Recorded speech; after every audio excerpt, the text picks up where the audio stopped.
Phone దగ్గరికి ఒకటి నాకు అలవాటు. మిత్రులారా, ఇక్కడికి వచ్చినాక మన మిత్రులు పాటలు కవితలు విన్నాక నాకు నిర్ణయం వచ్చింది.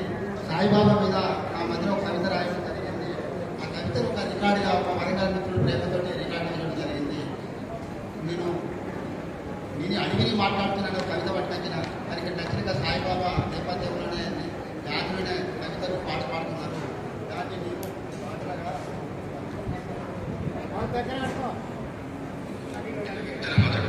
పేదరిక కుటీరాల నుండి రాలిపడిన వ్యక్తులమతడు. కాలు లేకున్నా నక్సల్బరితో నడిచి పిడికిలు బిగించిన నేతమతడు. అడవి పోరాట అక్షరాలను మైదానంలోకి చల్లిన విద్యార్థి అతడు. బగబగమండే ఎండల్లో రాలిన చెమట చుక్కలను ముద్దాడిన కమ్యూనిస్టు అతడు. డొక్కలిండిన కడుపులకు పట్టడన్నం కొరకు నడిచిన ఆకలి పోరు అతడు. అక్షరాలకు అగి పుట్టించి రణం నేర్పిన యోధుడు అతడు. గల్లీ నుండి ఢిల్లీ వరకు ఎగిసిపడిన కిరటం అతడు. పార్లమెంటు తప్పిదాలను యూనివర్సిటీ గోడలపై రాసిన విద్యార్థి విప్లవ నినాదం అతడు.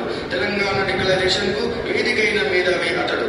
జైలు గోడలు దూకి అండాసలకు వచ్చిన ఆదివాసులకు చైతన్య చదువు అతడు.